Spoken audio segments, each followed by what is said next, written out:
Hi friends, ఎలా ఉన్నారు? Welcome to Gobehari channel. మన ఛానల్ అయితే సబ్స్క్రైబ్ చేయండి, మర్చిపోవద్దు. అదేవిధంగా ఇప్పుడు మనం వచ్చేసి వినుకొండ నుంచి ఉల్లగల్లు మీదుగా దర్శి వెళ్ళేరు మార్గంలోనే రావ్వారం అనే ఊరికి దగ్గరలో గల శ్రీ బాలగురునాథ స్వామి, అదేవిధంగా శ్రీ కొండ గురునాథ స్వామి ఆలయానికి అయితే వెళ్తున్నాము.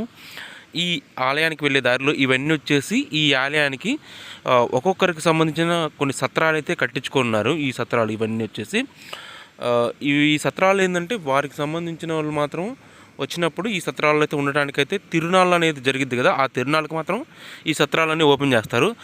మిగతా టైంలో అయితే ఇప్పుడు ఈ సత్రాలలో అయితే ఎటువంటి భోజన సదుపాయాలు అయితే ఎవరికి ఉండవు.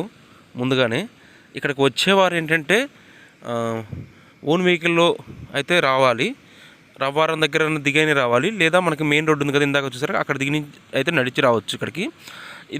ఇది కొండపైకి వెళ్ళే మెట్ల మార్గం వచ్చేసి ఇది. ఈ ఆలయానికి మనం వెళ్ళాలంటే ఈ మెట్ల మార్గం నుంచే మనం పైకి వెళ్ళాల్సిందే. మనం ఏదైనా వెహికల్ వేసుకొని వస్తే ఇక్కడ కింద పార్క్ చేసేసి పైకి అయితే నడుచుకుంటూ వెళ్ళాల్సిందే. మనం మెట్ల మార్గం అయితే అనుకూలంగానే ఉంటుంది ఎవరికైనా సరే, పెద్ద ఎత్తుగా అయితే ఏమి అనిపించదు, చాలా బాగున్నాయి. ఎవరైనా సరే నడిచి వెళ్ళాలి అనుకునే వాళ్ళు ఏంటంటే పైకి వెళ్ళాలి అనుకునే వాళ్ళు వాటర్ అయితే బాటిల్ అయితే క్యారీ చేయండి, ఎందుకంటే మధ్యలో ఎటువంటి వాటర్ ఫెసిలిటీస్ అయితే లేవు ఇక్కడ. సో ఏదన్నా సరే ఇక్కడ ఇదేంటంటే బాగా ఎండపోట ఏంటంటే కొద్దిగా విశ్రాంతిగా తీసుకోవడం కోసం ఇలాగైతే మధ్యలో ఒక రేకుల షెడ్ ఇలాంటిది అయితే నిర్మించారు. ఈ రేకుల షెడ్లు ఏంటంటే ఎవరైనా సరే స్వామివారి దగ్గర కోరిన కోరికలు తీరినప్పుడు ఏంటంటే ఇలాంటి మొక్కులు అనేది చెల్లించుకుంటూ ఉంటారు కొంతమంది వచ్చేసి. అదేవిధంగా ఏంటంటే ఈ స్వామివారి ఆ ఆలయంలో ఏంటంటే శ్రీ కొండ గురునాథ స్వామి, శ్రీ బాలగురునాథ స్వామి, శ్రీ సంతానలింగేశ్వర స్వామి ఈ ఆలయాలు అయితే ఉన్నాయి. శ్రీ బాలగురునాథ స్వామి, సంతానలింగేశ్వర స్వామి ఎప్పటి నుంచో ఇక్కడ పూజలు అందుకుంటున్న ఆలయాలు ఇక్కడ వచ్చేసి. అయితే కొండ గురునాథ స్వామి ఏంటంటే బాలగురునాథ స్వామి ఒక బాలుడికి ఒంట్లోకి వచ్చి చెప్పిన తర్వాత ఆ గ్రామ ప్రజలు ఈ యొక్క కొండ గురునాథ స్వామిని అయితే ఇక్కడ ప్రతిష్ఠించారట. ఆ కొండ గురునాథ స్వామి ఒకసారి మనం పైకి వెళ్ళినాక చూద్దాము. చూసారా, కొండని తొలిచి మెట్లుగా చేశారంటే ఇది ఎప్పటి నుంచో ఉన్న ఆలయం అని మనకి ఈ యొక్క మార్గాన్ని చూస్తేనే అర్థమవుతుంది. ఎప్పుడో ఎన్నో సంవత్సరాల నుంచి ఉన్న ఆలయం అని చెప్పేసి. అయితే ఇక్కడ భక్తులు అనేది బాగా కొన్ని వేల సంఖ్యలో వచ్చేసి కొన్ని లక్షల సంఖ్యలో ఈ యొక్క ఆలయానికి తిరునాళ్ళు అనేది జరుగుతుంది ఫిబ్రవరిలో. ఆ రోజు మాత్రం కొన్ని లక్షల్లో సంఖ్యలో అయితే జనాభా వస్తారు. ఇక్కడ ప్రభలు లాంటివి పదుల సంఖ్యలలో ప్రభలు ఉంటాయి. ఇక్కడ వచ్చేసి చాలా బాగా చేస్తారు తిరునాళ్ళు మాత్రం. ఈ కొండని అయితే చూశారు కదా, మెట్లగా అయితే తొలిచారు, కొండని మెట్లగా తొలిచారు, కట్టిన మెట్లు అయితే కాదు. చూడండి, అంటే ఇలాంటి మెట్లు ఉన్నాయంటే మనం ఈ ఆలయం ఎంతో పురాతనదో మనం ఒకసారి అర్థం చేసుకోవచ్చు.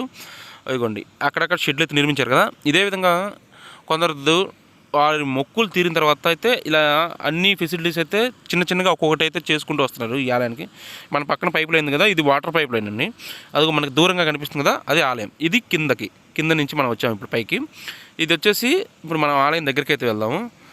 ఇదిగోండి ఇదంతా ఆలయం, కొండపైన చద్దరమైన కొండపైన అయితే ఆలయం ఉంది. ఇది వచ్చేసి ఏంటంటే ఇప్పుడు మన కింద చూసాం కదా, గొర్రెలకి వీటికి నీళ్లు తాగడం కోసం అని చెప్పేసి మనం ఏదైతే మనకు కనిపిస్తుందో అక్కడ కుళాయిల కాడి నుంచి అయితే ఒక పైప్ వేసుకున్నారు అక్కడికి. ఇక్కడ నుంచి మనకి కనిపిస్తుంది ఇదంతా ఆలయ ప్రాంగణం అండి. ఇదంతా మనకు కనిపించేదంతా ఆలయ ప్రాంగణం. ఇప్పుడు మనం వచ్చేసి మెయిన్ ఆలయం దగ్గరికి అయితే వెళ్తున్నాము. మనకు లెఫ్ట్ సైడ్ అయితే రేకుల షెడ్ లాంటిది నిర్మించారు. మనం ఇప్పుడు మెయిన్ ఆలయం దగ్గర, మెయిన్ ఆలయం ముందు చిన్న మండపం లాగా అయితే ఇది ఉంది. ఇప్పుడు మనం మెయిన్ ఆ కొండ గురునాథ స్వామి దగ్గరికి అయితే వెళ్దాం ఒకసారి. ఇటు నుంచి ఇదిగోండి ఇలాగా అన్నీ అయితే నిర్మించారు బాగానే. ఇక్కడ ఇది మెయిన్, ఇక్కడ నుంచి మనం ఇప్పుడు వచ్చింది కొండ గురునాథ స్వామి. ఇదిగోండి కొండ గురునాథ స్వామి. ఆ కొండ గురునాథ స్వామి మూడు వచ్చేసి ఆ స్వామివారిని ప్రతిష్ఠించినప్పుడు చెక్క వేప ముద్దులను అయితే నిర్మించారట. ఇదిగోండి ఇవి వచ్చేసి పాదుకులు, అదే పెళ్లిపేటలు. పాదుకులు అనేది ఏంటంటే దత్తాత్రేయ అంశం అని చెప్పేసి కొందరు నమ్ముతుంటారు. ఇక్కడ వచ్చేసి బాలగురునాథ స్వామి అండి. ఈవెన్ వచ్చేసి లోపల శివలింగం వచ్చేసి శివుడు ఏంటంటే కొద్దిగా వెనక్కి వంగినట్టుగా ఉంటుంది. ఇక్కడ వచ్చేసి కాలభైరవ స్వామి మనకి ఇక్కడ కాలభైరవ స్వామి ఉంటారు. ఇక ఈ ఆలయం గురించి ఒకసారి మనం ఇక్కడికి వచ్చేసి చిన్న ఆలయం లాంటిది అయితే ఉంది. ఇదిగోండి శివుడు తర్వాత నందీశ్వరుడు, ఇక్కడ చిన్న ఆలయం. ఇవ్వండి ఇక్కడ ఉంది వచ్చేసి ఇక్కడ ఆలయాలు. ఇక తర్వాత వచ్చేసి మనకి సంతానలింగేశ్వర స్వామి ఆలయం చెప్పాం కదా, కనిపించేది మనకు సంతానలింగేశ్వర స్వామి. ఇక్కడ ఏంటంటే సంతానలింగేశ్వర స్వామి, అదేవిధంగా కోరిన కోరికలు మనం ఏదైనా కోరుకుంటే నెరవేరాలి అనుకుంటే ఇవి తిప్పాలంట మనం. చూడండి, అది ఆ విధంగా అయితే మనం తిప్పాలి ఈ సంతానలింగేశ్వర స్వామిని. ఇక తర్వాత వచ్చేసి మనం ఇక్కడ ఏంటంటే కొందరు స్వామివారికి నైవేద్యం పెట్టాలనుకున్న ఇక్కడికి వచ్చి పొంగళ్ళు అనేది ఇక్కడ వండుకుంటుంటారు. ఇక్కడికి వచ్చేసి లోపల చాలా అంటే చాలా బాగుంటుంది. అయితే ఏంటంటే కొంతమంది ఏంటంటే ఇక్కడ ఇది వాడకుండా కొన్ని రోజులు వాడకుండా ఉంటే ఎలా ఉంటుందో తెలిసిందే కదా మనకి. సో అలా అయితే ఉంటుంటుంది. కానీ తిరునాళ్ళ సమయంలో మాత్రం అసలు ఇక్కడ ఈ యొక్క ఆలయ ప్రాంగణం మొత్తం ఫుల్ జనం అయితే నిండా ఉంటారు. అసలు మనకి ఖాళీ కూడా కనిపించదు. అది ఒక వీడియో కుదిరితే తీద్దాం, అప్పుడు అప్లోడ్ చేస్తాను మీకు. ఇప్పుడు చూడండి, ఇదంతా ఇక్కడ వచ్చేసి చాలా బాగుందండి. పెద్ద పెద్ద రాళ్ళు ఎవరో తీసుకొచ్చి పేర్చినట్టుగా ఏదో విధంగా అయితే ఉన్నాయి. ఇదంతా స్వామివారికి సంబంధించిన ఇక్కడంతా కొండ భాగం అండి. మనం ఒకసారి ఇక్కడ కొండగున్న స్వామి గురించి అయితే మనం చెప్పుకుంటే, అక్కడ చెక్కతో వేప ముద్దులను అయితే ప్రతిష్ఠించారు కదా. ఆ వేప ముద్దులు ఏంటంటే ఈ చుట్టుపక్కల గ్రామాల్లో ఒక గ్రామంలో ఒక ఆయన ఈ కొండ మీదకి వచ్చేసి ఒక వేప చెట్టుని అయితే కొట్టుకొని ఇంటికి వాసనలాగా వేసుకుందామని చెప్పేసి తీసుకెళ్ళాడట. అయితే ఆయన వేసుకున్న తర్వాత కొంత ఆయన సమయానికే అది కాలిపోయిందంట. ఇల్లంతా కాలిపోయి ఆ 3 ముద్దులు కింద పడ్డాయంట. ఆ 3 ముద్దులు కింద పడ్డ తర్వాత ఒకరికి అందులో ఉన్న అక్కడ ఉన్న ఒక బాలుడికి అయితే ఒంట్లోకి వచ్చి, నేను ఇలాగా కొండపైన వేప చెట్టులో ఉన్నాను, నువ్వు ఆ చెట్టుని అయితే కొట్టుకొని వచ్చావు కాబట్టి నువ్వు తీసుకొని వెళ్ళి కొండపైన నన్ను ప్రతిష్ఠించు అని చెప్పేసి చెప్పాడంట. అందుకని కొండగున్నాథ స్వామి అని చెప్పేసి స్వామివారికి ఆ పేరైతే వచ్చిందని చెప్పారు.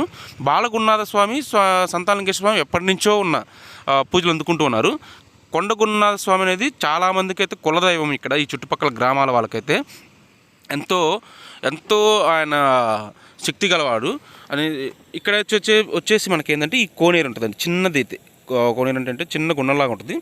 పూర్వకాలం ఏంటంటే ఇక్కడ నీళ్ళు వసతి లేనప్పుడు ఈ నీళ్ళనే ఏదైతే మనం పొంగళ్ళు వండుకుంటాం కదా, ఏదైతే నైవేద్యం ఉండాలన్నా ఈ నీళ్ళనే వాడుకునేవారు పూర్వకాలం నుంచి. కానీ రాను రాను ఏంటంటే ఇక్కడ శుభ్రం చేయకపోవడం, ఇంకేంటంటే ఇది మనకి మామూలు నీళ్ళు వచ్చేసరికి పైకి ట్యాప్లు అనేవి వచ్చేసరికి ఏంటంటే ఇంకా దీన్ని అసలు పట్టించుకోలేదు ఎవరు. ఇక్కడ కూర్చోడానికి అయితే చాలా బాగుంటుంది. ఇదంతా కొండ ప్రాంతం అండి. ఇదంతా చూడండి, చుట్టూ లొకేషన్ అయితే చాలా అంటే చాలా బాగుంటుంది. అయితే ఈ ఆలయానికి ఒక శిలాపలకం లాంటిది పెడితే బాగుంటుంది. ఎందుకంటే మనం ఈ యొక్క ఆలయ చరిత్రని ఆ పలకం మీద పెట్టేసి అక్కడ పెడితే ఎక్కడి నుంచో వచ్చిన దూర ప్రాంతం నుంచి వచ్చిన వాళ్ళమైనా అది చదువుకోవడానికి అయితే బాగుంటుంది అని నేను అనుకుంటున్నాను. ఇది ఫ్రెండ్స్, ఈ వీడియోలో మనం చూసింది. మరొక వీడియోలో మళ్ళీ కలుద్దాం. Thanks for watching. Please subscribe చేయండి మన ఛానల్ని.